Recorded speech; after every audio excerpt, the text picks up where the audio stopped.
نحمده ونصلي على رسوله الكريم اما بعد فاعوذ بالله من الشيطان الرجيم بسم الله الرحمن الرحيم رب اشرح لي صدري ويسر لي امري واحلل عقدة من لساني يفقهوا قولي۔ حضرت ابو سعید خضری سے روایت ہے کہ ایک دفعہ رسول اللہ صلی اللہ علیہ وسلم صحابہ کرام کو نماز پڑھا رہے تھے کہ دوران نماز آپ نے جوتے اتار کر بائیں جانب رکھ دیے۔ جب صحابہ نے آپ کو دیکھا تو انہوں نے بھی اپنے جوتے اتار دیے۔ رسول اکرم صلی اللہ علیہ وسلم نے نماز ختم کی تو دریافت فرمایا، تم لوگوں نے اپنے جوتے کیوں اتار دیے؟ صحابہ کرام نے عرض کیا، ہم نے چونکہ آپ کو جوتے اتارتے دیکھا لہٰذا ہم نے بھی اپنے جوتے اتار دیے۔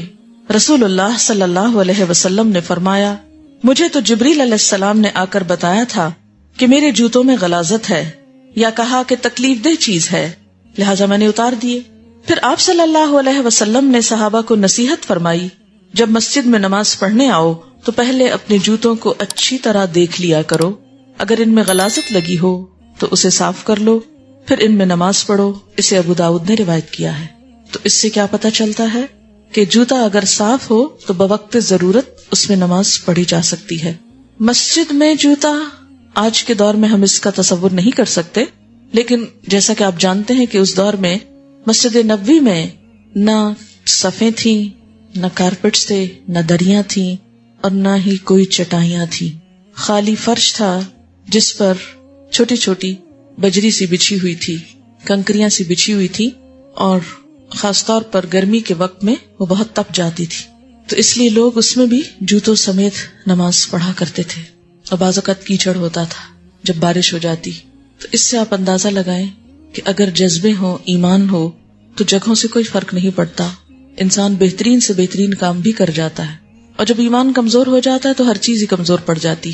بہرحال آپ صلی اللہ علیہ وسلم نے نماز کی حالت میں جوتے اتارے تھے، اور صحابہ کرام نے جیسے دیکھا، مثلاً آپ چونکہ لیڈ کر رہے تھے پریئر کو، تو جب آپ نے اتارے تو پہلی صف نے اتارے، پہلی صف نے اتارے تو پچھلی نے اس کو دیکھ کے، اس کے بعد اس کو دیکھ کر، اور یہ سوچ کر کہ اگر اگلے لوگ کوئی کام کر رہے ہیں تو وہ اسی لیے کر رہے ہیں کہ آگے ہوا ہے، کیونکہ ہر صف دوسرے کو دیکھ کر اپنا ایک طرح سے امام کو فالو کرتی، ڈائریکٹ تو پچھلی صف امام کو نہیں دیکھ سکتی، اور خصوصاً اگر کوئی جوتے اتارنے کا کام ہو رہا ہو تو نیچے پاؤں کے پاس ہوگا تو مشکل ہے۔ تو اس سے آپ اندازہ لگا سکتے ہیں کہ انہوں نے نماز کی حالت میں ایسا کیا تو نہ حکمت جاننے کا وقت تھا، اور نہ ہی کوئی آرگیومنٹ کا، اور نہ ہی اس بات سے کوئی غرض کہ بیچ نماز کے ایسا کیوں ہو رہا ہے۔ انہیں تو غرض صرف اس سے تھی کہ نبی صلی اللہ علیہ وسلم نے ایک کام کیا تو ہمیں بھی کر لینا ہے۔ لیکن ہم لوگوں کا حال کیا ہے کہ دین کے معاملے میں ہر بات پہ جب تک مطمئن نہ ہو آگے نہیں بڑھتے، اور بلکہ مطمئن ہو بھی جائیں تو کوئی تعویل کر کے ٹال دیتے ہیں۔ حیرت کی بات ہے کہ اس کے باوجود حب رسول کے دعوے بہت کرتے ہیں۔ ان ابی رافع قال استخلف مروان ابا هريرة على المدينة وخرج الى مكة فصلى لنا ابو هريرة الجمعة فقرأ بعد سورة الجمعة في الركعة الآخرة اذا جاءك المنافقون قال فأدركت ابا هريرة حين انصرف فقلت له انك قرأت بسورتين كان علي بن ابي طالب يقرأ بهما بالكوفة فقال ابو هريرة انی سمعت رسول اللہ صلی اللہ علیہ وسلم یقرأ بہما یوم الجمعۃ، رواہ مسلم۔ حضرت ابو رافع رضی اللہ تعالی عنہ فرماتے ہیں کہ مروان نے حضرت ابو ہریرہ کو مدینہ کا قائم مقام گورنر بنایا اور خود کسی کام سے مکہ چلے گئے۔ اسی دوران حضرت ابو ہریرہ نے جمعہ کی نماز پڑھائی، پہلی رکعت میں سورۃ جمعہ اور دوسری رکعت میں سورۃ منافقون تلاوت کی۔ حضرت ابو رافع کہتے ہیں کہ میں نماز کے بعد حضرت ابو ہریرہ سے ملا اور عرض کیا، آپ نے وہی صورتیں تلاوت فرمائی جو حضرت علی رضی اللہ تعالیٰ عنہ اپنے عہد خلافت میں کوفہ میں پڑھا کرتے تھے۔ حضرت ابو ہریرہ رضی اللہ تعالیٰ عنہ نے فرمایا، میں نے رسول اللہ صلی اللہ علیہ وسلم کو یہ دونوں صورتیں نماز جمعہ میں پڑھتے سنا ہے، اسی لیے میں نے پڑھی ہیں۔ ادھر حضرت علی رضی اللہ تعالیٰ عنہ کیوں پڑھ رہے تھے؟ اس لیے کہ انہوں نے بھی حضور صلی اللہ علیہ وسلم کو یہ کرتے دیکھا۔ عن نافع قال سمع ابن عمر مزمارا قال فوضع اصبعيه على اذنيه ونأى عن الطريق وقال لي يا نافع هل تسمع شيئا قال فقلت لا قال فرفع اصبعيه من اذنيه وقال كنت مع النبي صلى الله عليه وسلم فسمع مثل هذا فصنع مثل ذلك قال نافع فكنت اذ ذاك صغيرا، رواه ابو داود صحیح۔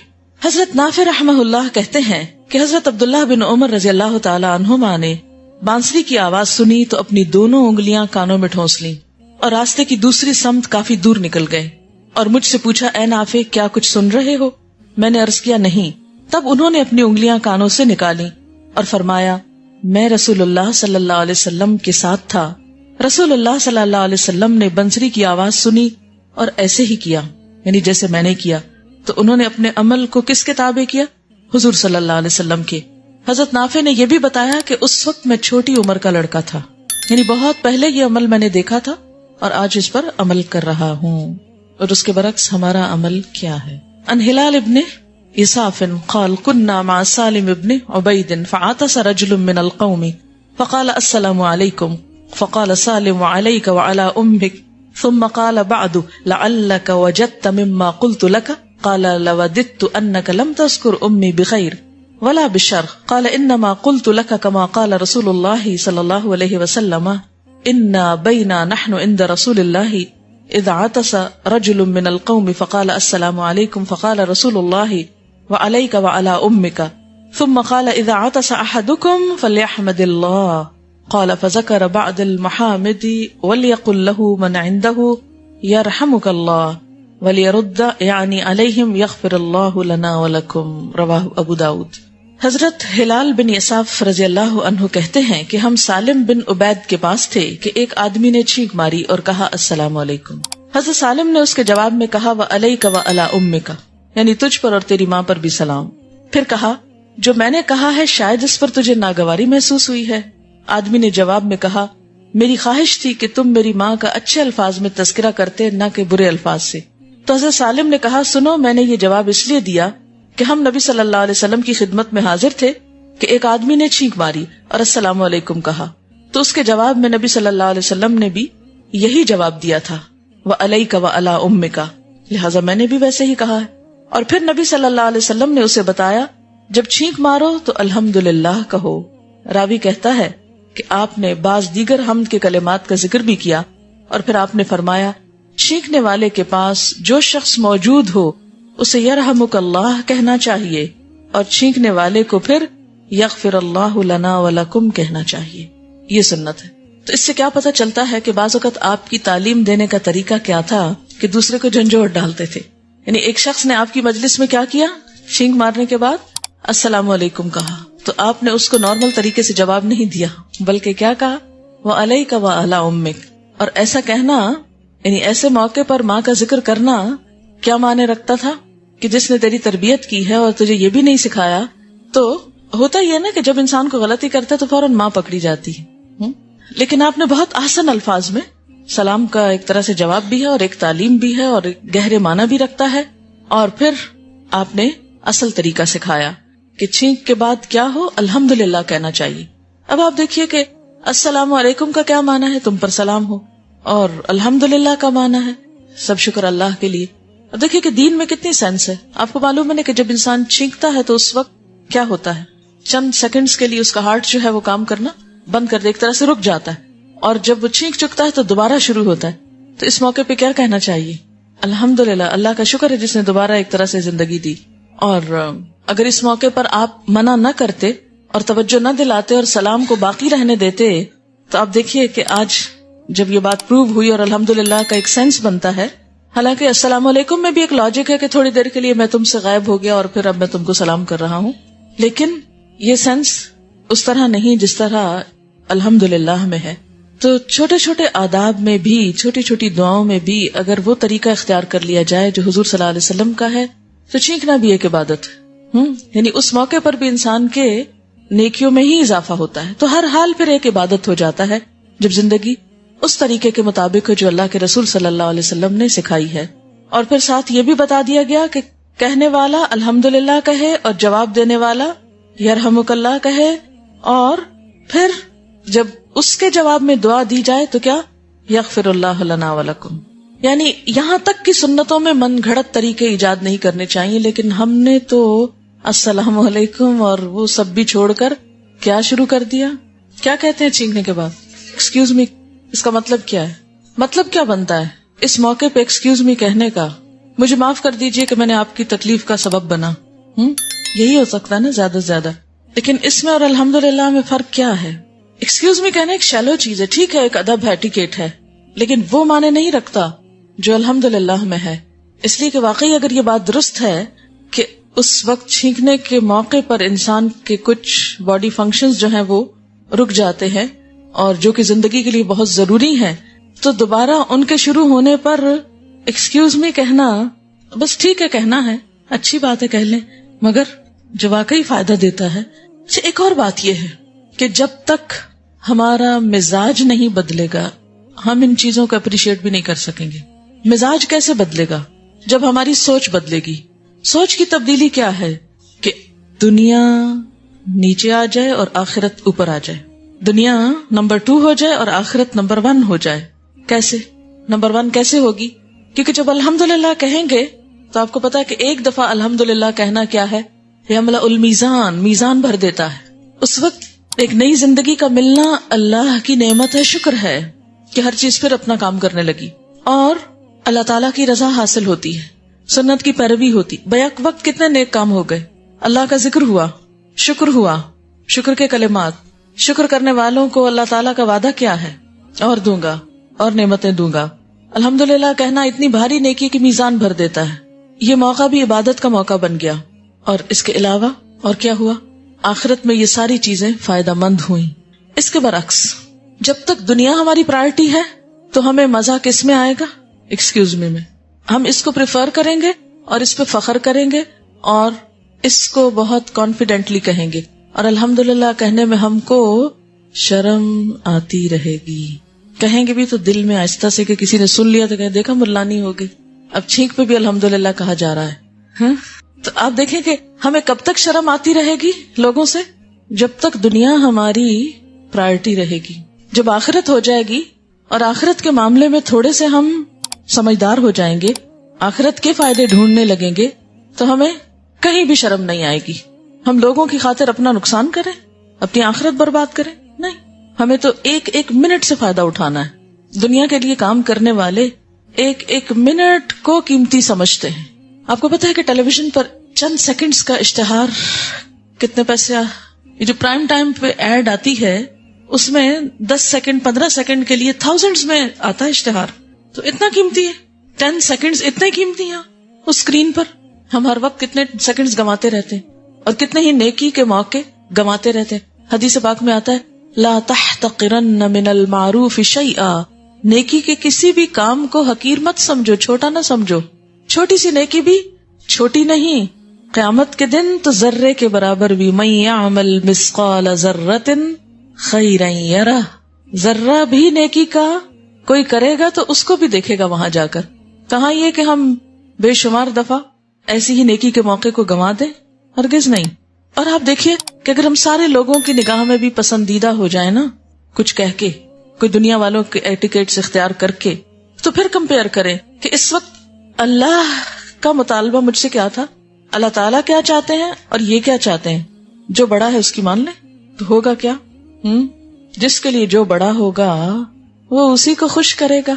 لکھ لیجیے اس جملے کو، میرے لیے جو بڑا ہوگا میں اسی کو خوش کروں گی. اگر لوگ بڑے ہیں تو لوگوں کو خوش کرنے کے کام کروں گی اللہ کے مقابلے پر، اور اگر اللہ بڑا ہے تو اس کو خوش کرنے کے کام کروں گی لوگوں کے مقابلے پر. یہ لوگوں کے مقابلے پر لفظ میں نے اس لیے بولا ہے تاکہ الگ الگ تو دونوں ہی جائز ہیں، لوگوں کو بھی خوش کرنا چاہیے، اللہ کو بھی خوش کرنا چاہیے. لیکن جب دونوں آمنے سامنے آ جائیں، ایک طرف اللہ کی ذات اور ایک طرف لوگ، تو پھر کس کو خوش کرنا ہے؟ پھر اللہ کو خوش کرنا ہے. اچھا، بخاری کی ایک اور روایت میں چھینک کے بارے میں آتا ہے ان اللہ یحب العطاس ویکرہ التثاؤب فاذا عطس فحمد اللہ فحق علی کل مسلم سمعہ ان یشمتہ واما التثاؤب فانما هو من الشیطان فلیردہ ما استطاع فاذا قالها ضحک منہ الشیطان. حضرت ابو ہریرہ سے روایت ہے کہ اللہ تعالیٰ چھینکنے کو پسند کرتے ہیں لیکن جمائی لینے کو، یون کرنے کو ناپسند کرتے ہیں. یعنی اگر کسی کو چھینک آئے تو اللہ تعالیٰ کو برا نہیں لگتا. اور اس میں شاید ایک بات یہ بھی ہے کہ انسان کے بس میں نہیں ہوتا نا چھینکنا. یعنی خود آپ اگر اس وقت چاہیں کہ چھینکیں تو آپ چھینک نہیں سکتے، اور چھینک آ رہی ہو تو بعض اوقات روک نہیں سکتے. ٹھیک، اب آپ دیکھیے کہ جمائی اس کو آپ کنٹرول کر سکتے ہیں اگرچہ وہ بھی غالب آتی ہے انسان پر، اور اگر کنٹرول نہ بھی کر سکے تو ایٹ لیسٹ ہاتھ رکھ کے اپنے آپ کو روک سکتے ہیں اور روکنا چاہیے. فرمایا کہ ہر مسلمان پر حق ہے کہ جب انسان چھینک آئے اس کو تو اللہ کی حمد کرے اور جو سنے اس کا جواب دے. وہ امت تصاوب، اور جہاں تک جمائی کا تعلق ہے یون کرنے کا، وہ من الشیطان، شیطان کی طرف سے. فلیردہ، چاہیے کہ انسان روک رکھے اس کو جتنا روک سکے. اور جب انسان جمائی کے ساتھ ہاں کا لفظ بولتا ہے، ہاں ایسے کر کے جو ہاں بولتا ہے نا، تو ضحک منہ الشیطان، شیطان اس شخص پہ خوش ہوتا ہے. یہ شیطان کو خوش کرنے والا کام ہے. کون سا؟ جمائی کے ساتھ آواز بھی نکالنا. اب دیکھیے کہ کتنی چھوٹی چھوٹی چیزوں میں اسلام نے ادب سکھایا ہے. اکثر ایسا ہوتا ہے نا جب نیند آنے والی ہوتی ہے تو اس وقت انسان جمائی لے رہا ہوتا ہے، جمائی کے ساتھ پھر ہاں شاہ بھی کر لینا. النافع ان رجلا عطس الى جنب ابن عمر فقال الحمد لله والسلام على رسول الله. قال ابن عمر وانا اقول الحمد لله والسلام على رسول الله وليس هكذا علمنا رسول الله صلى الله عليه وسلم. علمنا ان نقول الحمد لله على كل حال. رواه الترمذي. حضرت نافع سے روایت ہے کہ ایک آدمی نے حضرت عبداللہ بن عمر کے پاس چھینک ماری اور کہا الحمدللہ والسلام علی رسول اللہ. حضرت عبداللہ بن عمر نے فرمایا الحمدللہ والسلام علی رسول اللہ تو میں بھی کہتا ہوں، یعنی اس کے کہنے میں کوئی گناہ کی بات نہیں، لیکن رسول اللہ صلی اللہ علیہ وسلم نے ہمیں یوں سکھایا ہے، یعنی چھینکنے کے بعد کہ ہم الحمدللہ علی کل حال کہیں. لہٰذا جو سنت کا طریقہ وہی کرو. یعنی اگر ویسے کوئی شخص یہ کہتا ہے خطبے میں الحمدللہ والسلام علی رسول اللہ تو کوئی حرج نہیں کہ موقع ہے کہنے کا، لیکن چھینکنے کے بعد یہ موقع نہیں. اس وقت صرف الحمدللہ کہنا ہی کافی ہے. یعنی اپنے پاس سے دین میں اضافے بھی نہیں کرنے چاہیے، کیونکہ اس طرح دین کی اصل شکل مسخ ہو جائے گی اور دین بوجھل ہو جائے گا. جیسے ایک بچی نے چھوٹا سا نوٹ مجھے دیا، وہ کہتی ہے کہ میں کل گھر میں گئی اور میری والدہ نے مجھے کہا کہ آپ کو درود تنجینہ پڑھنا ہے. میں نے ان کو سمجھانے کی کوشش کی لیکن وہ جب نہیں سمجھی تو میں نے ان کے ساتھ پڑھنا شروع کیا. کہتی کہ میں I spent 4 hours from 6 PM to 10 PM reading this 1000 times درود. نتیجہ کیا نکلا کہ میں اپنے اسکول کا بیگ بھی نہ کھول سکی اور کوئی پڑھائی نہ کر سکی، اور آخر میں مجھے فلو بھی ہو گیا، اور اس صبح تک میری حالت خراب تھی کہ میں کوئی اور مفید کام نہیں کر سکی. تو مجھے بتائیں کہ میں کس طرح ریسپیکٹ فلی اپنی والدہ کو ایکسپلین کروں، کیونکہ وہ بہت زیادہ اس پر یقین رکھتی. ہمارے یہ ایک گھر کا معاملہ نہیں ہے، یہ اکثر گھروں کا حال ہے کہ جب کوئی مشکل پیش آتی ہے تو ہم اصل کام کرنے کی بجائے ایسے کام کرتے ہیں کہ جس سے ہمارے فرائض بھی چلے جائیں. بدعت کی ایک ڈیفینیشن ہے اور وہ ہے البدعۃ تمیت السنہ. بدعت سنت کی موت ہے. کیوں؟ اس لیے کہ اس کو ریپلیس کر دیتی ہے نا، سنت کو ہٹا کے ایک نئی چیز. بدعت کیا ہوتی ہے؟ دین میں نئی چیزوں کا داخل کرنا. جب ہم دین میں نئی چیزیں داخل کرتے ہیں تو کیا ہوتا ہے؟ اصل چیز گم ہو جاتی. مثلاً یہ پانی کا گلاس ہے اور صاف ستھرا پانی، اگر میں اس میں میلا پانی ڈالنا شروع کر دوں تو کیا ہوگا؟ اصل کہاں جائے گا؟ پلوٹ ہو جائے گا. یا ڈالتی چلی جاؤں تو کیا ہوگا؟ وہ سارا گرتا نکلتا چلا جائے گا. ایک وقت آئے گا کہ اصل کا کہیں نام نہیں رہے گا اور سارے کا سارا میلا پانی ہو جائے گا اس میں. اب آپ دیکھیے کہ نبی صلی اللہ علیہ وسلم کا طریقہ کیا تھا جب کوئی مشکل پیش آتی تھی؟ نماز. قرآن نے کیا کہا ہے؟ وَاسْتَعِينُوا بِالصَّبْرِ وَالصَّلَاةِ. قرآن کی آیت ہے وَأْمُرْ أَهْلَكَ بِالصَّلَاةِ وَاسْتَبِرْ عَلَيْهَا. اپنے گھر والوں کو نماز کا حکم دو اور خود بھی اس پہ جمے رہو. یعنی نہ صرف یہ کہ آپ خود پڑھتے تھے بلکہ حدیث میں آتا ہے کہ جب کوئی مشکل وقت آتا تو آپ اپنے گھر والوں کو بھی نماز پڑھنے کے لیے کہتے. اور اس کا مسنون طریقہ کیا ہے؟ کیا بولتے ہیں اس کو؟ صلاۃ حاجت. کتنی دیر لیتی ہے صلاۃ حاجت؟ Maximum 10 minutes. 5 منٹ میں آپ یکسوئی سے نماز پڑھ لیں اور 5 منٹ میں وہ دعا. اور بس صرف یہ کہ کنسنٹریشن شرط ہے اس نماز کے لیے، سب کے لیے شرط ہے لیکن اس میں خاص طور پہ قبولیت کے لیے. ایک دفعہ پڑھیں، نہیں تسلی تھوڑی دیر بعد پھر پڑھ لیں، گھنٹے گھنٹے بعد پڑھنی شروع کر دیں اگر بہت ہی پریشانی کا عالم.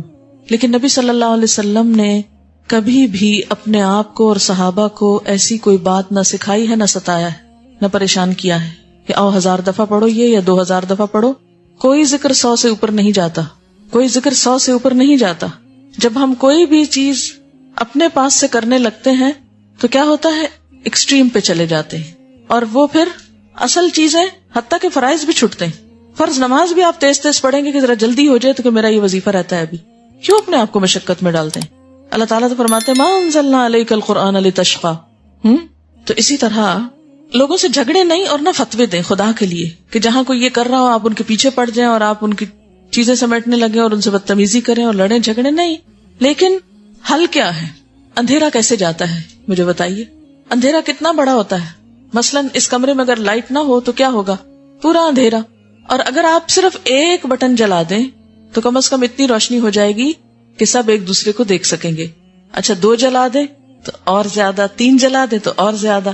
جتنی زیادہ جلاتے جائیں گے اتنی روشنی بڑھتی جائے گی. لیکن اگر آپ کھڑے ہو کے اندھیروں سے جھگڑنا شروع کر دیں اور ایک لاٹھی لے کے سب اندھیرے کو مارے, یہاں کیا نتیجہ نکلے گا؟ جتنی چاہے انرجی لگائیں کچھ نتیجہ نہیں آئے گا. بس آپ تکلیف فرمائیں اور جہاں بورڈ لگا وہاں پہنچ کے آن کر دیں, ختم بات. اسی طرح جہاں لوگوں کو آپ دیکھیں کہ اور ادھر ادھر کے کام کر رہے ہیں فالتو قسم کے جو ان پہ بوجھ ہیں اور ان کے لیے مشقت کا سبب ہیں اور ان کے فرائض میں غفلت کا سبب ہیں, تو کیا کریں؟ ایک لائٹ جلا دے, ایک اچھی چیز سنا دے, کسی اور موقع پہ اور اچھی چیز سنا دے. اور آہستہ آہستہ جب وہ اچھی چیزوں کے عادی ہو جائیں گے تو اس طرح کے بوجھ خود ہی ہٹ جائیں گے. آپ دیکھیے کہ نبی صلی اللہ علیہ وسلم کے آنے کا مقصد کیا تھا؟ سورۃ الاعراف جس میں آتا ہے کہ وَيَدَعُ عَنْهُمْ إِسْرَهُمْ. کیا معنی ہے یَدَعُ عَنْهُمْ إِسْرَهُمْ؟ کہ آپ کیا کرتے ہیں؟ بوجھ ہٹاتے ہیں لوگوں سے. وَالْأَغْلَالَ الَّتِي كَانَتْ عَلَيْهِمْ. اور وہ توق کیا ہوتے ہیں؟ اپنے کو رسیاں جو باندھی ہوئی ہیں, جو جکڑا ہوا ہے رسم و رواج میں, مختلف چیزوں میں, ان کو کاٹتے ہیں, ہٹا دیتے ہیں. کھلے ہو جاؤ, دین کو آسان کرو, جو کر سکتے ہو وہ کرو, ناروا بوجھ مت ڈالو. لیکن مشکل یہ ہے کہ اصل دین تو کتابوں کی گرد میں پڑا ہے, وہ نہ ہم کھولتے ہیں, نہ پڑھتے ہیں, نہ جانتے ہیں, نہ کرتے ہیں. اور جو نہیں کرنا چاہیے وہ عام ہو گیا ہے. اس کا حل لڑائی جھگڑا نہیں ہے, کسی کو حقیر سمجھنا نہیں, کسی کو برا کہنا نہیں ہے, کسی سے نفرت کرنا نہیں ہے. خلوص کے ساتھ ایک اچھی بات بتا دے, عام کر دے. اللہ نے چاہا تو خود ہی دلوں میں اتر جائے گی. اور اگر اس کے ہاں کسی کی ہدایت نہیں لکھی ہوئی نا, تو یاد رکھیے ہم سب مل کر بھی کسی کو سمجھانا چاہے بات تو وہ نہیں سمجھ سکتا.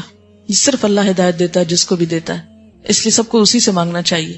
ایک کسی بھی اچھی بات کو پھیلانے کا فائدہ کیا ہوتا ہے؟ رات مجھے ایک فون آیا اسلام آباد سے, تو کہنے لگی کہ میرے بہت ینگ نیفیو کی ڈیتھ ہو گئی ہے سری لنکا میں ایک ایکسیڈنٹ میں. تو ہم نے آپ کے یہ جو دعاؤں کے کارڈز ہیں انگلش ٹرانسلیشن کے ساتھ, یہ جو قرآنی دعائیں آئی ہیں, یہ ہم نے کافی وہاں پر فوری طور پر بھجوائے کیونکہ بہت زیادہ لوگ جمع ہوتے ہیں تو سب کو کچھ نہ کچھ دیا جائے. تو کہتی ہے کہ اس میں بہت سے نان مسلمز بھی تھے اور انہیں یہ دعائیں اتنی پسند آئی ہیں اور انہوں نے بہت خوشی سے لی اور یہ کہا کہ ہم ان کو پڑھیں گے, کیونکہ دعا تو دعا ہے نا, اور دعاؤں کے الفاظ بھی بہت اچھے ہیں.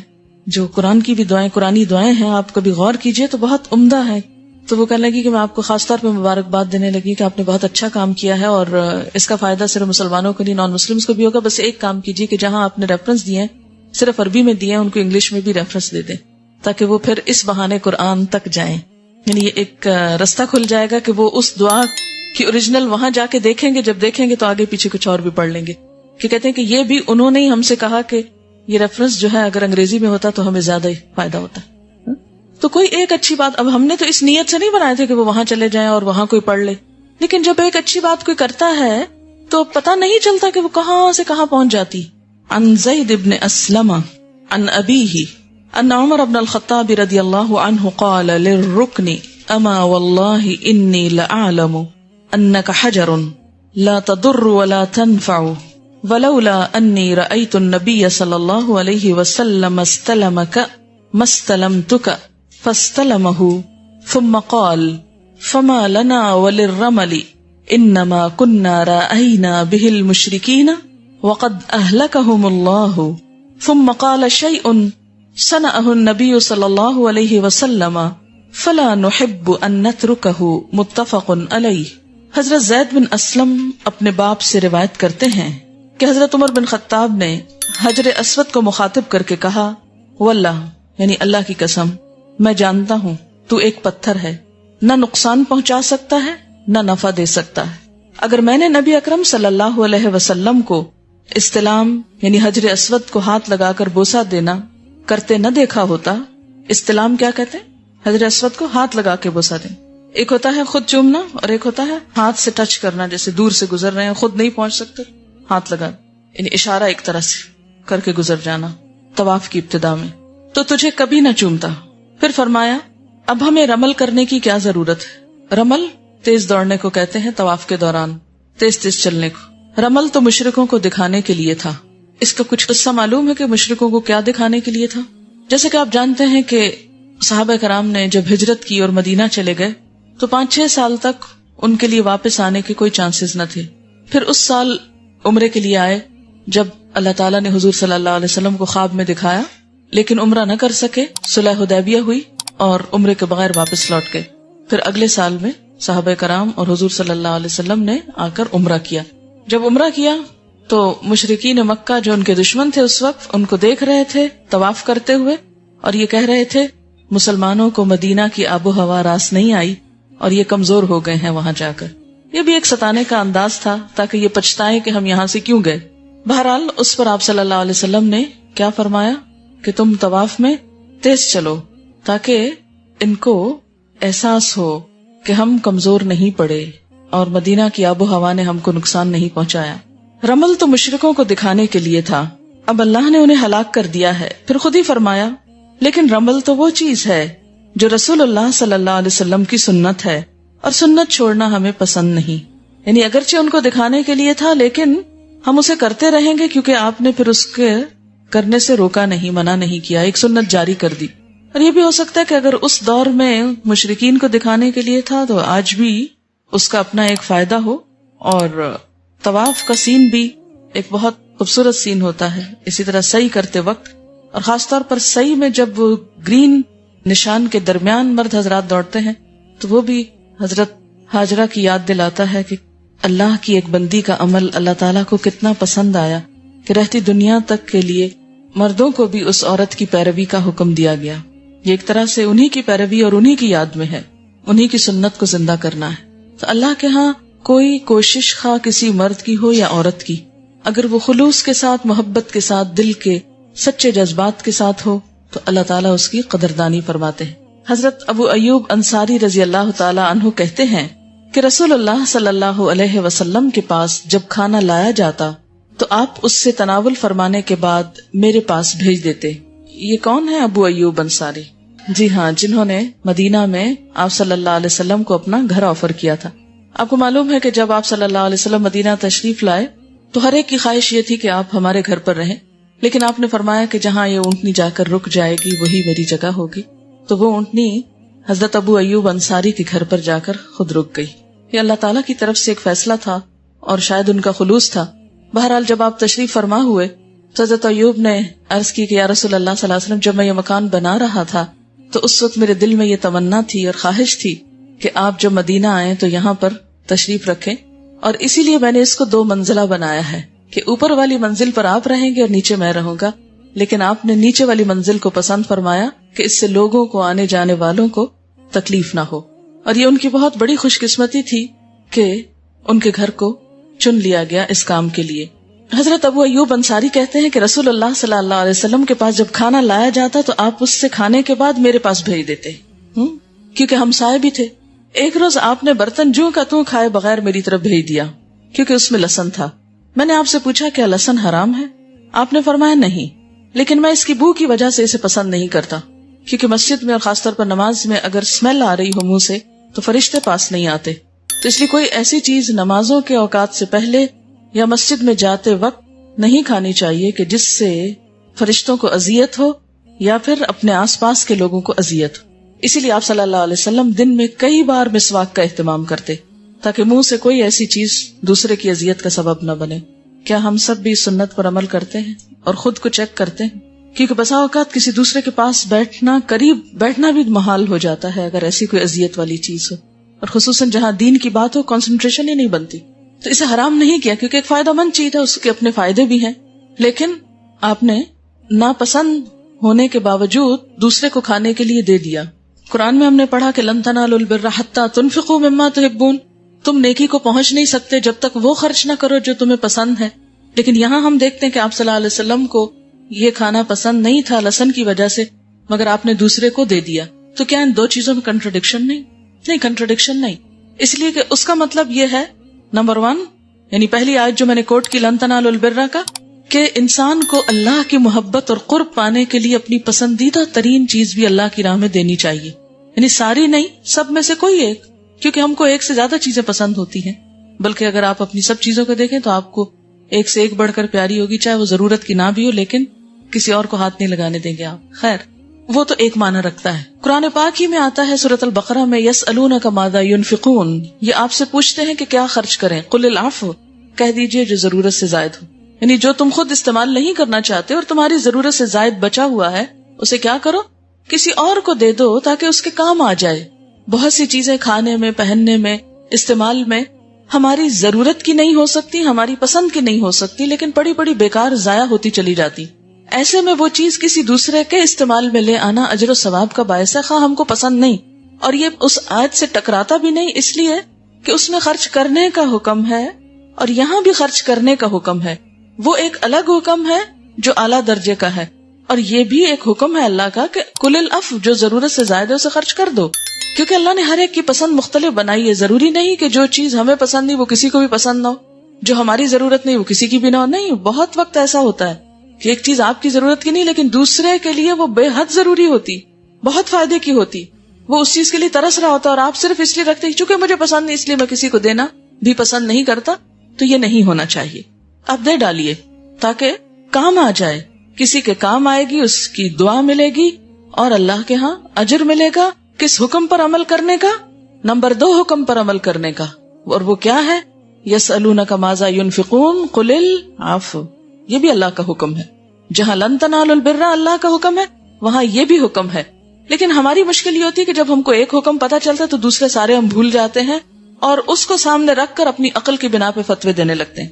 اسی لیے سنت کا مطالعہ ضروری ہوتا ہے کہ وہ عمل کی راہیں اور مختلف جہتیں ہمارے سامنے کھولتی ہے جو عام طور پر ہم اپنی کم علمی بعض اوقات اور بعض اوقات لمیٹڈ ذہن، نیرو مائنڈڈ ہونے کی وجہ سے ہم اس کو ایکسپٹ نہیں کرتے. تو یہاں پر آپ دیکھیے کہ آپ صلی اللہ علیہ وسلم کا طرز عمل سامنے آ رہا ہے.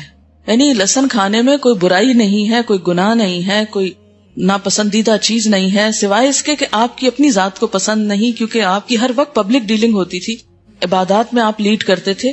تو آپ کی اگر اپنی عبادات میں یکسوئی نہیں، خشوع نہیں، رحمت سے ڈھکے ہوئے نہیں، تو آپ دوسروں کو اس طرح انسپائر نہیں کر سکتے تھے. اس سے بھی پتا چلتا ہے کہ بتانے والے کو خود اپنے لیے ان بہت سی باتوں کا خیال رکھنا چاہیے جو عام حالات میں نہ حرام ہیں اور نہ ناپسند ہیں. یعنی ایک شخص ہوتا ہے جو اپنی انڈیویجول لائف گزارا ہے، اپنی ذاتی زندگی وہ جیسے چاہے گزارے، لیکن ایک شخص ہے جو پبلک میں موو کرتا ہے، اس کو صرف اپنی پسند کا خیال نہیں رکھنا، اسے ان لوگوں کی پسند کا بھی خیال رکھنا ہے جن کے درمیان وہ دعوت و تبلیغ کا کام کر رہا ہے. بہرحال جب آپ نے وہ کھانا بھیجا تو انہوں نے پوچھا کیا یہ حرام ہے؟ فرمایا نہیں، لیکن میں اس کی بو کی وجہ سے اس کو پسند نہیں کرتا.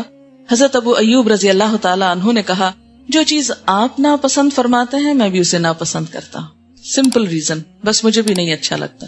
اور یہ صرف محبت کی وجہ سے تھا.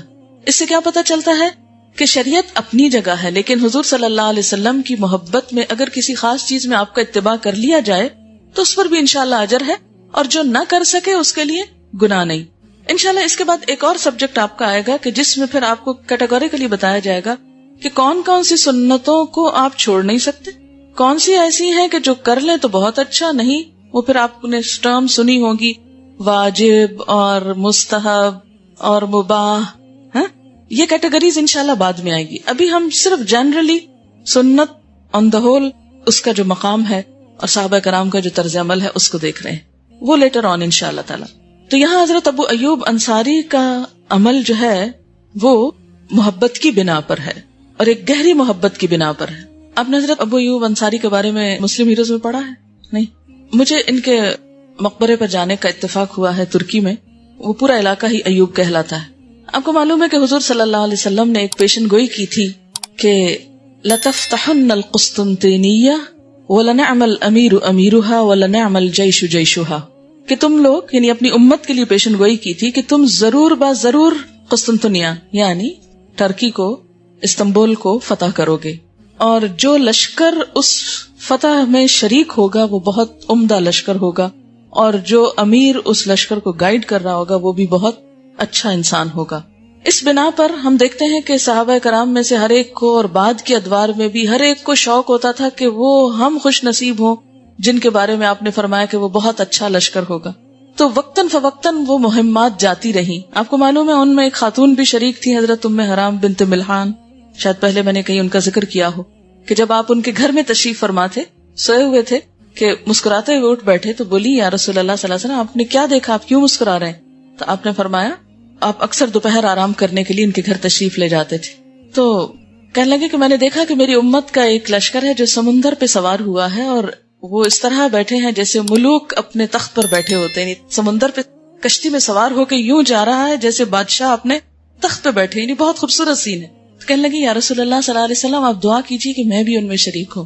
آپ صلی اللہ علیہ وسلم حضرت ام حرام کے لیے دعا کرتے ہیں, پھر اس کے بعد وہ پھر سو جاتے ہیں, پھر تھوڑی دیر کے بعد اٹھتے ہیں تو پھر مسکرا رہے ہیں. تو پوچھتے کہ آپ کو کس چیز میں مسکرایا؟ تو آپ نے بتایا کہ میں نے اسی طرح وہ لشکر پھر دیکھا ہے اور اس میں کچھ شہید بھی ہوں گے. تو کہنے لگی آپ دعا کیجیے میں بھی شہیدوں میں شامل ہو جاؤں. تو آپ نے ان کے لیے دعا کی, کہا تم انہی میں سے ہوگی. تو جب اس طرف کی مہم کے لیے ایک لشکر جا رہا تھا تو ام حرام اس میں شریک تھی. سمندر پار کر کے جب سائپرس پہ پہنچی تو وہاں گھوڑے سے گر کر ان کی شہادت ہو گئی. تو جو اللہ کے راستے میں نکلتا ہے اگر دشمن کے ہاتھوں نہ بھی مارا جائے تو وہ شہید کہلاتا ہے. تو اب بھی سائپرس میں ان کی قبر موجود ہے اور لوگ وہاں جاتے ہیں. تو حضرت ابو ایوب انصاری کا مقبرہ, ابو ایوب انصاری بھی ایسے ہی ایک لشکر میں موجود تھے اور مہم ہوئی, بہرحال بیمار پڑے, انتقال ہوا. اور اللہ کے راستے میں جو سفر ہوتا ہے اس میں انتقال بھی ایک طرح سے شہادت ہوتی ہے. تو ان سے جو اس وقت کا امیر لشکر تھا, مجھے نام یاد نہیں, جو بھی تھا بہرحال اس نے ان سے پوچھا کہ آپ کی خواہش کیا ہے؟ انہوں نے کہا کہ ہم علاقہ فتح تو نہیں کر سکتے لیکن آپ مجھے استنبول کی دیوار کے قریب ترین لے جا کے دفن کیجیے, یعنی دشمن کے علاقے کے قریب ترین جگہ پہ آپ دفن کریں مجھے. بہرحال ان کو پھر وہاں پر دفن کیا گیا اور پورا علاقہ اب ایوب کے نام سے مشہور ہے. تو میں سوچتی ہوں کہ دین سے محبت کرنے والے اور جنت کے سودے کرنے والے تو یہی لوگ تھے کہ جن کی تمنا اور خوشی اور زندہ رہنے کا ایک مقصد تھا, اور اس کے لیے جب جیتے تھے تو جینے میں بھی ان کی خوشی تھی اور لائف کو بھی ایک طرح سے انجوائے کر رہے تھے. کیونکہ جو زندگی صرف دنیا کے لیے ہوتی ہے اس میں انجوائمنٹ نہیں ہوتی, وہ انجوائمنٹ ایک حد کے بعد جا کے بوریت میں بدل جاتی. لیکن جب انسان ایک مقصد کے لیے جیتا ہے نا تو ہر روز ایک نئی خوشی ہوتی, ایک نئی چیز کا انتظار ہوتا ہے, ایک نئی مہم, ایک نیا قدم, اور وہ زندگی بھی ایک انجوائبل چیز ہو جاتی. اور اس سے یہ بھی اندازہ کریں کہ خواتین کو بھی دین کی خدمت اور اس کے لیے عملی طور پہ کچھ کرنے کا کیسا جذبہ تھا, اور حضور صلی اللہ علیہ وسلم نے ان کو ڈسکریج بھی نہیں کیا. ہم جیسا کوئی یہاں ہوتا آپ کی جگہ تو کہتے کہ تم کہاں چلی, تم لوگوں کا کیا کام, تم باعث مصیبت ہوگی, گھر پر ہی رہنا. لیکن آپ نے ان کا شوق دیکھتے ہوئے روکا نہیں, اس لیے کہ مرد حضرات تو لڑا کرتے تھے اور خواتین ان کے پیچھے ساتھ ساتھ مرہم پٹی کیا کرتی تھی, کھانا بنایا کرتی تھی, زخمیوں کی دیکھ بھال کرتی, ایک طرح سے نرسنگ کیا کرتی. اگر اس کام پر مرد حضرات لگ جاتے تو فوج میں کمی ہو جاتی, لڑنے والوں میں کمی ہوتی. عورتیں اگر براہ راست فرنٹ پہ جا کے لڑ نہیں سکتی تو بیک پہ رہ کے یہ کام بہت اچھی طرح کر سکتی ہیں. بہرحال عن ابن عمر عن النبی صلی اللہ علیہ وسلم قال بنی الاسلام على خمسة على ان يوحد الله واقام الصلاة وايتاء الزكاة وصيام رمضان والحج. فقال رجل الحج وصيام رمضان قال لا صيام رمضان والحج هكذا سمعته من رسول اللہ صلی اللہ علیہ وسلم. رواہ مسلم. حضرت عبداللہ بن عمر رضی اللہ عنہما سے روایت ہے کہ نبی اکرم صلی اللہ علیہ وسلم نے فرمایا اسلام کی بنیاد 5 چیزوں پر ہے: اللہ کی توحید، نماز قائم کرنا، زکوٰۃ ادا کرنا، رمضان کے روزے اور حج ادا کرنا. ایک شخص نے بات دہرا کر پوچھا حج اور رمضان کے روزے؟ عبداللہ بن عمر رضی اللہ تعالی عنہما نے فرمایا نہیں، رمضان کے روزے اور حج، یعنی صرف لفظ کی ترتیب بدلی تھی. میں نے رسول اللہ صلی اللہ علیہ وسلم سے اس ترتیب سے حدیث سنی تھی، لہذا ترتیب نہ بدلو، جو میں نے سنا ہے تم کو اسی طرح یاد کرو. یعنی تعلیم دینے میں بھی وہ اس بات کی احتیاط کرتے تھے کہ آپ صلی اللہ علیہ وسلم کے الفاظ کو بدلا نہ جائے. اچھا، ابھی میں نے یہ ذکر کر دیا، مجھ پہ تو پہلے ہی فتویٰ ہے کہ عورتوں کو بگاڑ رہی ہیں، اور خدا کے لیے جا کے ایسے قصے کہانیاں بہت کوٹ نہ کیا کیجیے، کیونکہ وہ دین کا وہ روپ دیکھا نہیں، اس لیے ان کو سمجھ نہیں آتی. ہم اپنے آس پاس کچھ اور دیکھتے ہیں، جب وہاں دیکھتے ہیں تو کچھ اور نظر آتا ہے، اور کچھ مصلحتوں کے تحت اس کو بند رکھا گیا ہے. لیکن جو حقائق ہیں اور جو اسلام کی وسعت ہے وہ سامنے آنی چاہیے، تاکہ دنیا میں بھی ہم کچھ ترقی کی منزلیں طے کریں، کچھ آگے بڑھیں، کچھ امت مسلمہ بہتری کی طرف بڑھے. کیونکہ جب ہمارا ایک بڑا حصہ جو امت کا ہے وہ بالکل بیکار بیٹھا ہے، کچھ کرنے کو تیار نہیں، گھروں میں گالی گلوچ، غیبت، چغلی، لڑائی، ساس بہو کا جھگڑا کیوں نہیں ختم ہوتا؟ اس لیے کہ کوئی تعمیری کام ہی نہیں ہماری خواتین کی زندگی میں، نہ لکھنا، نہ پڑھنا، نہ پڑھانا، نہ کچھ کرنا. لیکن صحابیات میں ایسی بیکاری کہیں نظر نہیں آتی.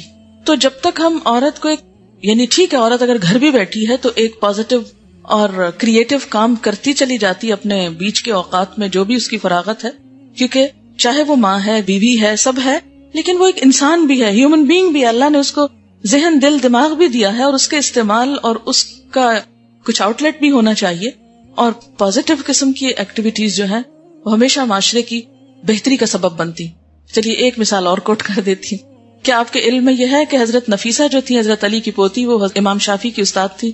امام شافعی کا نام تو بہت سنا آپ نے، لیکن یہ بات کبھی نہیں سنی ہوگی.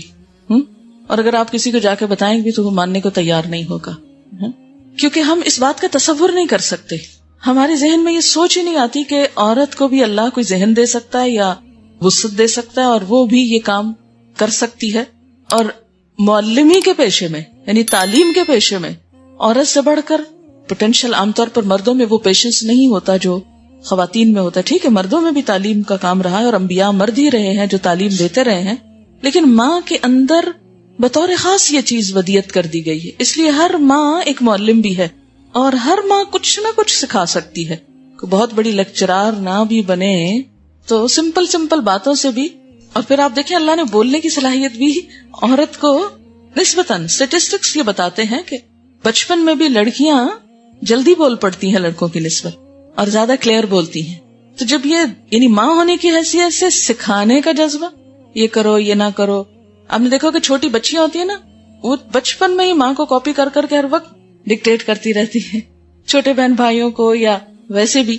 تو ان میں وہ سکھانے کا جو ٹرینڈ ہوتا ہے وہ زیادہ ہوتا ہے نسبتاً. لڑکوں میں اس طرح نہیں دیکھیں گے آپ، وہ روب جھاڑنے والی انداز زیادہ ہوتا ہے. اور اسی طرح بولنے کا، تو اگر سکھانے کا انسٹنکٹ ہے عورت میں اور بولنے کا طریقہ ہے تو یہ کام عورتیں بہت اچھی طرح کر سکتی ہیں. خیر، عن زید بن اسلم رأیت ابن عمر یصلی محلولا ازرارة فسألته عن ذلك فقال رأیت رسول اللہ صلی اللہ علیہ وسلم یفعلہ.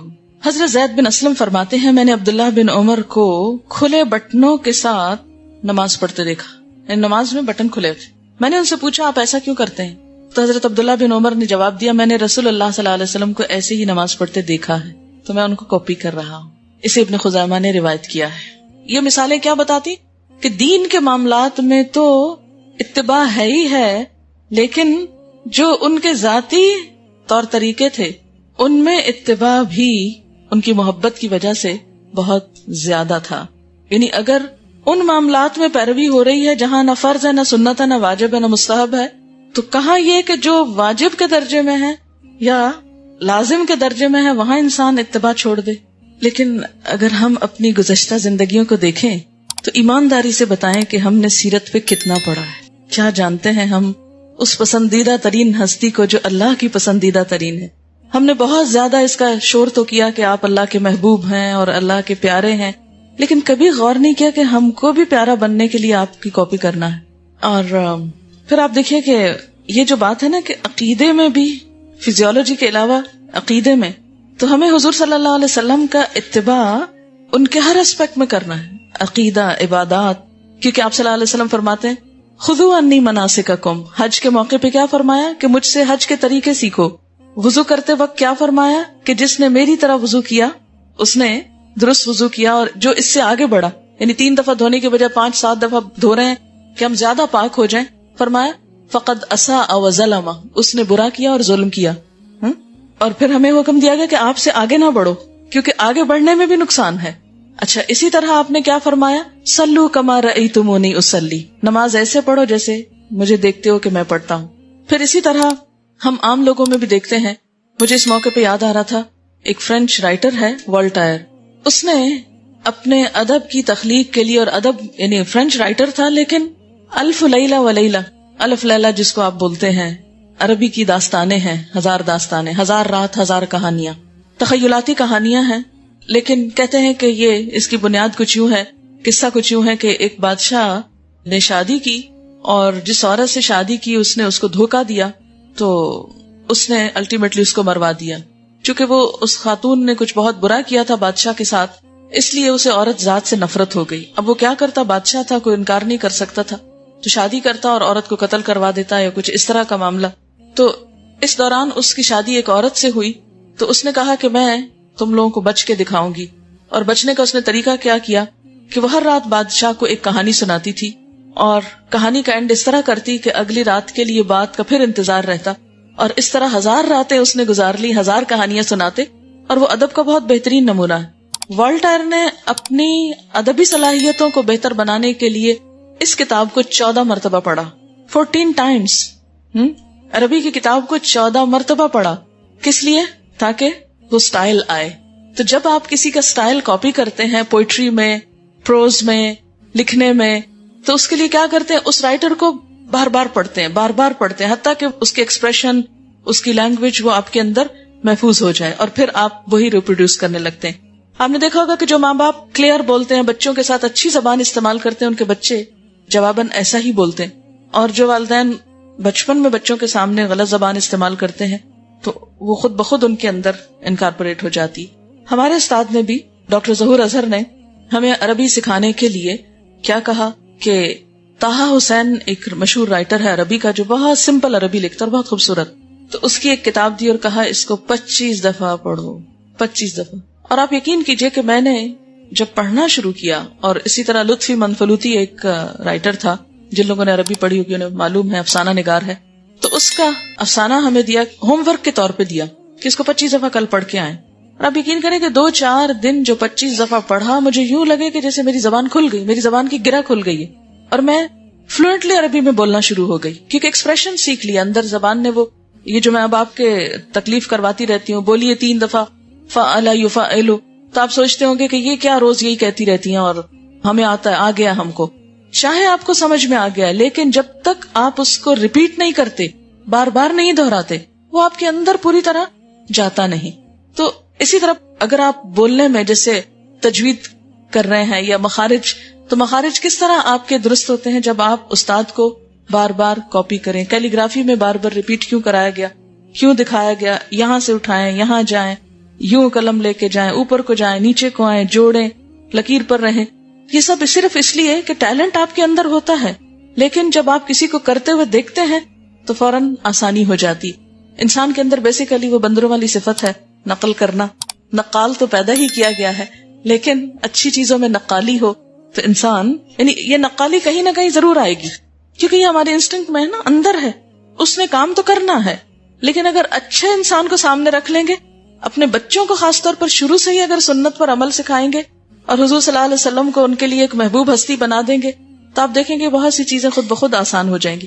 شاید آپ کے علم میں ہو کہ آپ صلی اللہ علیہ وسلم کے کھانا کھانے کا طریقہ جو تھا، اس میں جو بیٹھنے کا انداز تھا، وہ انداز سائنٹیفکلی اپروو ہوا ہے کہ اگر کوئی شخص اس طریقے پر بیٹھ کر کھائے تو نہ بیمار ہوتا ہے اور نہ ہی اس کا وزن بڑھتا ہے۔ لیکن ہمیں بچپن میں ایسی کوئی چیزیں بتائی ہی نہیں گئی اور عادت ہی نہیں ہوئی۔ اب بڑے ہو کر ان عادتوں کو اختیار کرنا اور اس طریقے پر بیٹھنا اب ایک عذاب ہو گیا۔ لیکن اگر بچپن سے ہی وہ سٹائل اختیار کر لیا جاتا تو ہم اس نوبت کو نہ پہنچتے۔ اسی طرح آپ کو معلوم ہے کہ ٹوائلٹ میں بیٹھنے کا طریقہ حضور صلی اللہ علیہ وسلم نے سکھایا ہے، ایک خاص پوزیشن پہ بیٹھنا سکھایا آپ نے۔ اور یہود نے ایک دفعہ مذاق بھی اڑایا کہ تمہارا نبی تم کو استنجا کرنے کا طریقہ اور ٹوائلٹ میں بیٹھنے کا طریقہ بھی سکھاتا ہے۔ تو انہوں نے، صحابی نے کوئی شرمندگی نہیں ظاہر کی اور کچھ نے کہا کہ ہاں، ہمیں اس بات پر فخر ہے کہ اس نے ہمیں ہر بات سکھائی ہے، ہر ادب سکھایا ہے۔ اور یہ بات بھی ثابت ہوئی کہ اس خاص طریقے پر بیٹھنے سے انسان کی ساری امپیورٹیز جو ہیں وہ ختم ہو جاتی ہیں اور انسان کے لیے صحت مندانہ طریقہ ہے۔ لیکن عموماً یا تو ہم شرم و حیا کے بہت زیادہ بوجھ میں ان باتوں کو بالکل ہی ایک طرف بند رکھتے ہیں، یا پھر یہ کہ چونکہ آپ صلی اللہ علیہ وسلم کی ذات سے وہ محبت پیدا نہیں ہوئی، اور خصوصاً اس بارے میں سٹریس نہیں کیا گیا کہ آپ کو فالو بھی کرنا ہے، آپ پر ایمان لانا ہے، ماننا ہے بہت بڑے انسان تھے، بہت عزت کرنی ہے، ان کی نام لیتے ہوئے ہاتھ چوم لیں یا میرے خیال آنکھوں کو بھی ہاتھ ساتھ لگا لیں تو سارا کام ہو جائے گا۔ تو جو نہیں کرنے کو کہا گیا وہ تو ہم شوق سے کر رہے ہیں، اور جو کرنے کو کہا گیا وہ ہم کو خبر ہی نہیں۔ بہرحال تھوڑی بہت کوشش کریں گے کہ انشاءاللہ تعالی چند باتیں ہم بھی کچھ سیکھ سکھا جائیں۔ اس بات میں کسی کو شک ہی نہیں کہ آپ کامیاب ترین انسان تھے، یہ دوست بھی مانتا ہے، دشمن بھی مانتا ہے نا؟ کوئی اس کا انکار کر سکتا ہے کہ آپ کامیاب ترین نہیں تھے؟ آپ تھے، کامیاب ترین تھے۔ تو ہنڈریڈز کی وہ جو مائیکل ایچ ہارٹ کی کتاب ہے اس میں بھی یہی بتایا گیا، اور ہمیں اس کی سند کی ضرورت نہیں، آپ تھے۔ اور اس دن جو بیانڈ مائنڈ کی بات کی گئی کہ آپ نے سب سے زیادہ مائنڈ استعمال کیا، تو اس میں تو کوئی ڈھکی چھپی بات ہی نہیں کہ آپ کامیاب ترین تھے.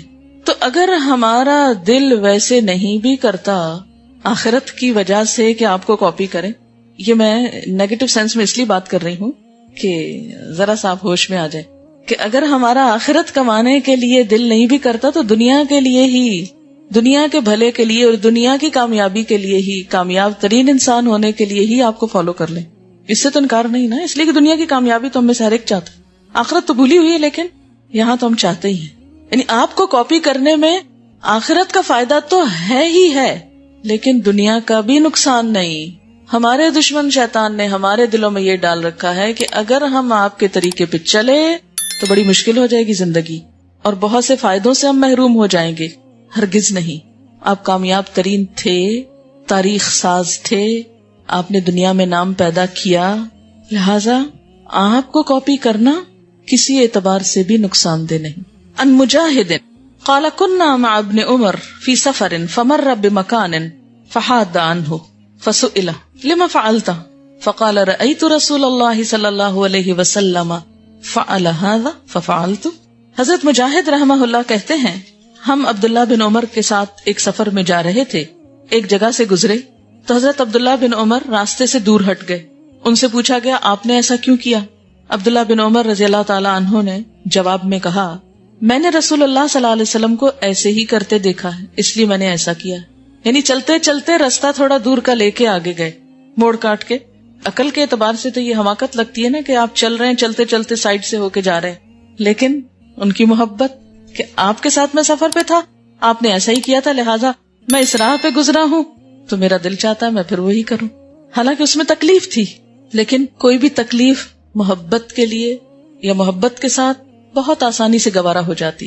ان انس بن سیرین قال كنت مع ابن عمر بعرفات فلما كان حين راح رحت معه حتى اتى الامام فصلى معه الاولى والعصر ثم وقف معه وانا واصحاب لي حتى افاض الامام فافضنا معه حتى انتهينا الى المضيق دون المأزمين فاناخ وانخنا ونحن نحسب انه يريد ان يصلي فقال غلامه الذي يمسك راحلته انه ليس يريد الصلاة ولكنه ذكر ان النبي صلى الله عليه وسلم لما انتهى الى هذا المكان قضى حاجته فهو يحب ان يقضي حاجته. رواه احمد. حضرت انس بن سیرین کہتے ہیں کہ میں حضرت عبداللہ بن عمر کے ساتھ عرفات میں تھا، جب وہ کہیں جاتے تو میں ان کے ساتھ جاتا. یہ انس بن سیرین جو ہے یہ تابعی ہیں. تابعی وہ ہوتے ہیں جنہوں نے صحابی کو دیکھا ہو، اور صحابی وہ ہوتے ہیں جنہوں نے حضور صلی اللہ علیہ وسلم کی صحبت میں وقت گزارا ہو یا ان کو دیکھا ہو. تو تابعین کیوں صحابہ کو فالو کرتے تھے؟ ذرا ہم دیکھیں یہ کیا کرتے ہیں. کیونکہ وہ کسی اور کو فالو کرتے تھے. کہتے وہ جہاں جاتے میں ساتھ جاتا، یہاں تک کہ ہم امام کے پاس پہنچے اور اس کے ساتھ نماز ظہر اور عصر جمع کر کے ادا کی. پھر عبداللہ بن عمر نے وقوف فرمایا. وقوف کا معنی تھا کھڑے ہونا. تو میں اور میرے ساتھیوں نے بھی ان کے ساتھ وقوف کیا، یہاں تک کہ امام عرفات سے واپس لوٹے تو ہم بھی ان کے ساتھ واپس لوٹے، یہاں تک کہ اسی تنگ راستے پہ پہنچے جو معزمین یعنی جگہ کا نام ہے اس سے پہلے.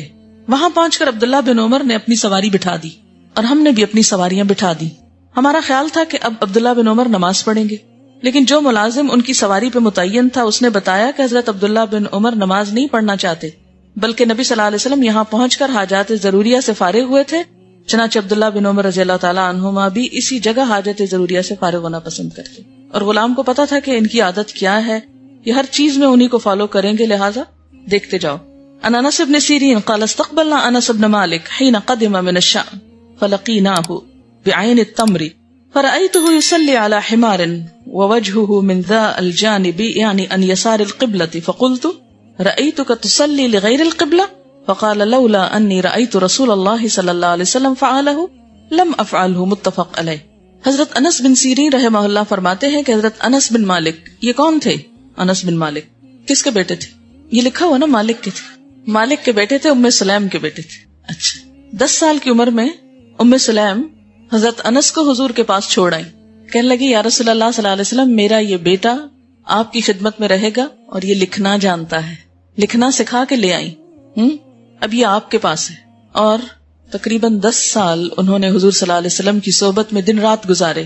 تو چونکہ یہ بھی سنت کا بہت علم جانتے تھے آپ کی صحبت کی وجہ سے، کہتے ہیں کہ شام سے تشریف لائے تو عین تمر کے مقام پر ہم نے ان کا استقبال کیا. میں نے انہیں گدھے پر نماز پڑھتے دیکھا اور گدھے کا رخ قبلے کی بجائے قبلے کے دائیں طرف تھا۔ میں نے حضرت انس سے پوچھا کہ آپ نے قبلے کی طرف رخ کیے بغیر نماز کیوں پڑھی؟ انہوں نے فرمایا اگر میں رسول اللہ صلی اللہ علیہ وسلم کو اس طرح نماز پڑھتے نہ دیکھتا تو کبھی ایسے نماز نہ پڑھتا۔ اس سے پتہ یہ چلتا ہے کہ سواری پر نفل نماز پڑھی جا سکتی ہے، اور حکم کیا ہے کہ جب شروع کیا جائے تو رخ قبلے کی طرف ہو، لیکن اس کے بعد سواری جدھر کو بھی گھوم جائے نماز نہ توڑی جائے۔ یعنی سواری مثلاً آپ یہاں سے اگر گاڑی پر بیٹھتے ہیں اور نفل پڑھنے لگتے ہیں تو شروع کرنے سے پہلے دیکھ لیجیے کہ قبلہ کس طرف، اور پھر اس کے بعد شروع کر دیجیے۔ اب آپ گاڑی ہمیشہ آپ کے رخ پہ تھوڑی رہے گی، اگر اسی پہ رہے گی تو منزل پہ کیسے پہنچے گی؟ اس نے تو جانا ہے جدھر کو جانا ہے، تو جدھر چاہے گھومتی رہے، چاہے بالکل اپوزٹ ڈائریکشن پہ چلی جائے، کوئی حرج نہیں۔ نفل نماز میں سواری کے اوپر بیٹھ کر قبلہ رخ کے بغیر بھی نماز کی اجازت ہے۔ عن ابن عمر رضی اللہ عنہما قال اتخذ النبی صلی اللہ علیہ وسلم خاتما من ذهب فاتخذ الناس خواتیم من ذهب فقال النبی صلی اللہ علیہ وسلم ان اتخذت خاتما من ذهب فنبذه وقال انی لن البسه ابدا فنبذ الناس خواتیمهم رواہ البخاری۔ حضرت عبداللہ بن عمر رضی اللہ عنہما کہتے ہیں نبی اکرم صلی اللہ علیہ وسلم نے سونے کی ایک انگوٹھی بنوائی تو صحابہ کرام نے بھی آپ کی دیکھا دیکھی انگوٹھیاں بنوا لی۔ آپ نے فرمایا میں نے سونے کی انگوٹھی بنوائی تھی، تم نے بھی بنوا لی۔ چنانچہ آپ صلی اللہ علیہ وسلم نے انگوٹھی اتار پھینکی اور فرمایا اب میں کبھی استعمال نہیں کروں گا، کیونکہ منع کیا گیا ہے سونے سے۔ آپ کی اتباع میں صحابہ کرام نے بھی اپنی اپنی انگوٹھیاں اتار کر پھینک دی۔ کسی نے یہ نہیں کہا کہ اچھا اب پہلے کیوں بنوائی تھی اور اب آپ اتار رہے ہیں اور ہماری بھی ضائع گئی یا کچھ نہیں، آپ نے اتار دی، انہوں نے بھی اتار دی۔ کیا یہ شخصیت پرستی تھی؟ نہیں، ایک تعلق اور ایک محبت کی علامت تھی۔ حالانکہ انگوٹھی کا پہننا کوئی شریعت کا حکم نہیں، لیکن آپ نے پہنی تو انہوں نے بھی شوق میں پہن لی، اور جب اللہ تعالیٰ کی طرف سے، اور ہو سکتا ہے اس وقت پہنی ہو کہ جب یہ حکم نہ آیا کہ مردوں کے لیے سونا حرام ہے، اور جب اللہ تعالیٰ کا حکم آیا اور آپ نے اتار دی تو سب نے اتار دی۔ عن ابن الحنظلی لرجل من اصحاب النبی صلی اللہ علیہ وسلم قال قال رسول اللہ صلی اللہ علیہ وسلم نعم الرجل خریم الاسدی لولا طول جمته واسبال ازاره فبلغ ذلك خریما فعجل فاخذ شفرة فقطع بها جمته الى اذنيه ورفع ازاره الى انصاف ساقيه رواہ ابو داؤد۔ صحابی رسول ابن حنظلیہ سے روایت ہے کہ نبی اکرم صلی اللہ علیہ وسلم نے فرمایا اگر خریم اسدی کے بال لمبے نہ ہوتے اور تہ بند دراز نہ ہوتا تو بہت اچھا آدمی تھا۔ رسول اکرم صلی اللہ علیہ وسلم کی یہ بات خریم تک پہنچی تو خود ہی چھری لے کر کانوں تک اپنے بال کاٹ لیے۔ بہت لمبی لٹیں ہوں گی نا تو جو جس سے عورت کی مشابہت پر آتی ہے، تو کانوں تک کاٹ لی اور تہبند نصف پنڈلیوں تک اونچا کر لیا۔ اب آپ کہیں گے ہائے پتہ نہیں کیا لگتے ہوں گے، تو آج کل شارٹس پہن کر ہمارے بچے اور بڑے کچھ نہیں لگتے، تو وہاں پر اگر شارٹ ڈریس ہو تو بہت برا لگتا ہے۔ سوچ کی بات ہے نا۔ وعن عبد الله بن عباس ان رسول الله صلى الله عليه وسلم رأى خاتما من ذهب في يد رجل فنزعه فطرحه وقال يعمد احدكم الى جمرة من نار فيجعلها في يده فقيل للرجل بعدما ذهب رسول الله صلى الله عليه وسلم خذ خاتمك انتفع به قال لا والله لا آخذه ابدا وقد طرحه رسول الله صلى الله عليه وسلم رواہ مسلم۔ حضرت عبداللہ بن عباس رضی اللہ عنہما سے روایت ہے کہ نبی اکرم صلی اللہ علیہ وسلم نے ایک آدمی کے ہاتھ میں سونے کی انگوٹھی دیکھی تو اسے اتار کر پھینک دیا۔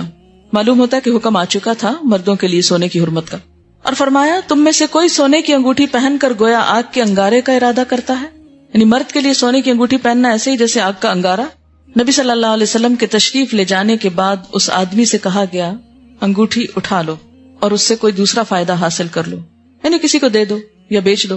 صحابی نے کہا اللہ کی قسم جس انگوٹھی کو رسول اللہ صلی اللہ علیہ وسلم نے پھینک دیا ہے اسے کبھی نہیں اٹھاؤں گا۔ سونے تک کی چیز کو بس پھینک دیا تو پھینک دیا، اور یہ بات بھی محبت کے بغیر نہیں ہو سکتی۔